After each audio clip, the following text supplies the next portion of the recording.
Rough terrain with few mountain gaps surrounded Morgan County, Tennessee. The geography made outside economic development of the area difficult. For almost a century, Morgan County residents were primarily engaged in livestock and small-scale farming operations to make a living. In 1860, 1 year before the Civil War, there were 25 slaveholders in Morgan County. The black population included 41 free black and mulatto individuals and 120 enslaved men, women, and children. Morgan County's economy would change dramatically in 1880. The Cincinnati, New Orleans, and Texas Pacific Railway was established. The railroads opened the area's vast reserves of timber and coal to the outside world. Trains increased local contact with travelers and laborers from abroad. Wartburg was the county seat. The colonization of Wartburg by German and Swiss immigrants and the establishment of black worker communities also increased at this time. By 1890, the population in Morgan County had grown to 7,306 white and 303 black residents. This would be the setting for a series of events that resulted in 2 tragic murders.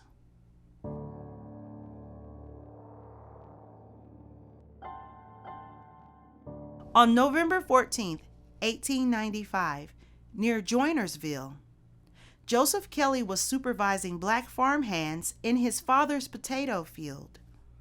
Joseph was the son of a wealthy landowner. Reportedly, there was a strong disagreement between the young boss and one of the workers, Charles Hurd. Later, Hurd would be described as a rather green sort of a Negro, brought from Pikeville by Schaffer, Watkins, and Nichols, and is one of the kind of Negroes that needs a regular railroad boss to handle. According to newspaper reports, Mr. Hurd approached Joseph Kelley from the back with a singletree.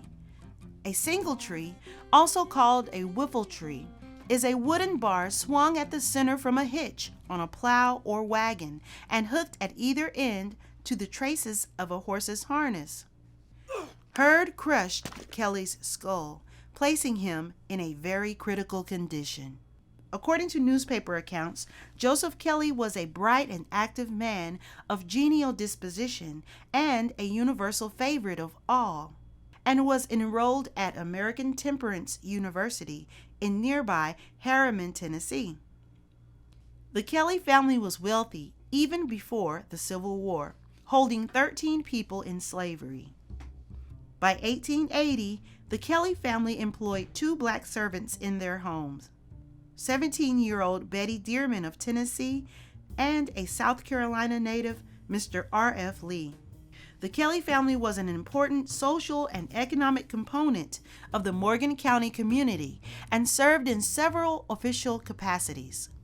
One of the mountains in the area bears the Kelley surname. After the attack, Charles Hurd fled immediately, seeking shelter in the nearby mountains. It was noted in several reports that there had been a long-standing grudge between the 2 men who were of similar age. The now turned fugitive, Charles Hurd, was a native of White County, Tennessee. In 1880, he was listed as mulatto with his parents, sister, brother, and 3 half-sisters. He was the son of Virginia native Reed Hurd and Martha Doyle, a Tennessean. Reed Hurd worked as a farmer in the mostly white community south of Sparta, and Martha Doyle kept house. There's very strong evidence that both of his parents, Reed and Martha, were formerly enslaved in White County, held in bondage by James Hurd and James Doyle, respectively. Charles Hurd was an ex-convict that had served a term at the Brushy Mountain prison coal mines for striking another black man with an axe. After his release from prison, he was employed as a farmhand by the Kelleys. The father Kelley published a wanted ad in area newspapers seeking the capture of Mr. Hurd, describing him as about 22 or 23 years of age, ginger cake colored, 145 pounds, 5 feet 6 or 7 inches in height, matted hair that has not been cut this fall, scant mustache and fuzzy whiskers, fresh scratch under eye and scar on the neck under the shirt collar. Wearing blue overalls, a brown striped shirt laced in front, wearing oil-tan gaiters, brogans, size 10, broad-brimmed black hat. An anonymous post at the Joinersville Depot added an additional $50 for Charles Hurd, dead or alive. Though he was attended by 2 doctors, one from the nearby Brushy Mountain Prison, Joseph Kelley died at his father's home. Joseph was laid to rest 4 days after the attack at Union Cemetery. By the time of the young Kelley's death, it was already determined and a popular sentiment that Charles Hurd would be lynched upon apprehension. In the meantime, Hurd continued to hide in the surrounding woods and mountains of eastern Morgan County. Early on, he had found refuge with a black man named Brown in the Stevens community. Shortly afterward, Brown bought a double-barreled shotgun, being under the threat of lynching himself. It wasn't long before law enforcement and community members from surrounding counties assembled in pursuit of the fugitive. The 40-member posse included Harriman Police Chief Long and Bloodhound Jack, Sheriff Jackson, Deputy Sheriff Luther Green, Sergeant Perry Phipps of the Chattanooga Police Department, and his bloodhounds Jude, King George, and Prince Henry. They soon caught the train to the Stevens community via a special train chartered by James Kelley. In the Stevens community, Jeff Watkins, a black man, volunteered to show the posse where Hurd was hiding. He requested half of the reward money in return, which was agreed upon. Watkins then proceeded to take the search party in the opposite direction of the fugitive. Once his ruse became clear, he was threatened with lynching himself. According to reports, Jeff Watkins wasn't handled with care. The party placed a rope around his neck.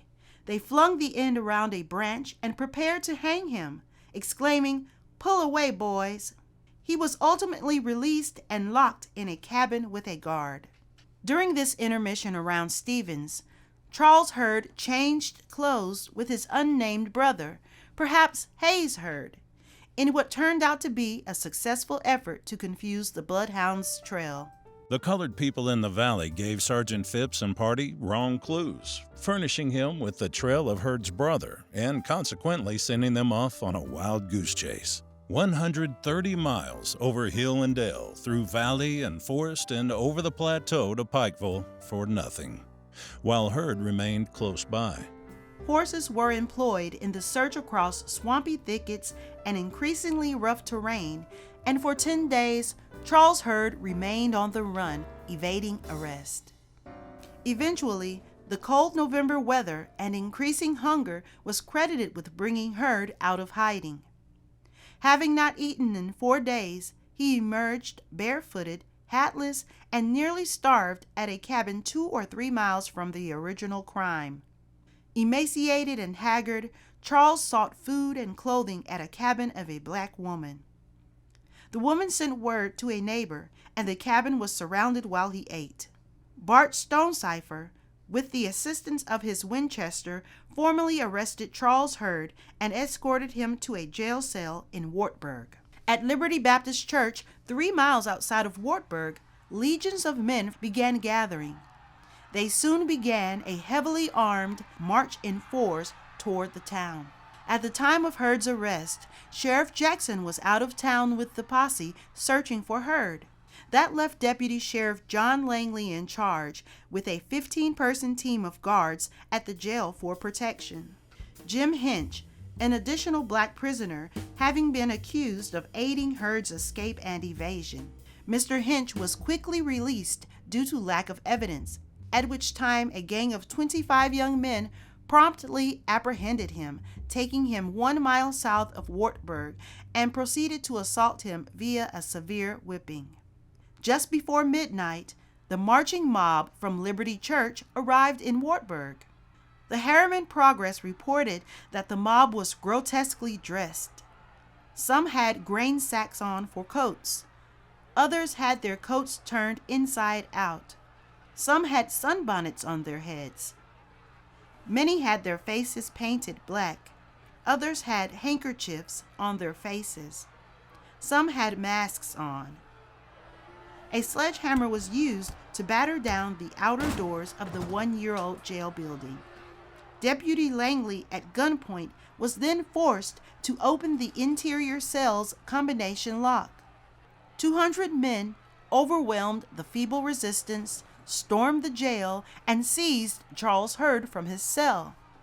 As the mob exited the jailhouse, the order to extinguish all lanterns was given. They placed a noose attached to a 100-foot-long rope around Hurd's neck. At a high speed, the party dragged him down the street without hat, coat, or shoes on. The mob turned the corner at the Cumberland Hotel, and Hurd was taken for either a quarter of a mile, a half a mile, or some reports say 100 yards east of town. Having arrived at the designated hanging tree, Hurd was given 30 seconds to talk and reportedly stated, "Joe had made fun of me. We had some words, but it was only in fun. I got mad, and when I got a chance, I slipped up behind Joe and struck him.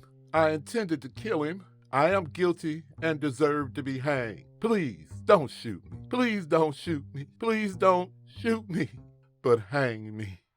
At an oak tree, the rope was held by scores of hands, suspending Hurd 10 feet above the earth.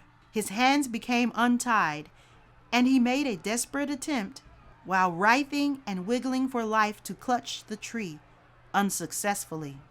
After a few convulsive shrugs of the shoulders and drawing up of the legs, he was dead. A match was struck to reveal his tongue and eyes, protruding in a horrible manner. Charles Hurd's request not to be shot was granted. The residents of the house the murder was conducted in front of requested that the body be removed. The murderers took the body down and rehung Hurd several hundred yards away on another tree with a note stating, "Don't take the body down." Charles Hurd's body remained visible to all who traveled the public road until removed at 9 a.m. the next morning by Coroner E.M. Williams. He cut down the hanging body and prepared Hurd for burial. It was reported that by November 24th, the sheriff had buried Charles Hurd in the woods. In 1895 alone, 179 extrajudicial lynchings occurred in the United States. That number included 3 Mexicans, 2 Native Americans, 3 Italians, and 113 African Americans. The remaining 58 lynchings were perpetuated against white residents. No one was ever indicted for the killing of Charles Hurd, and life would go on in Morgan County. The black community would continue to face an uncertain future in the county, with rumors of forcible expulsions and continued unrest around prison, mining, and railroad labor, and sometimes conflict around the mere presence of black people in the geography.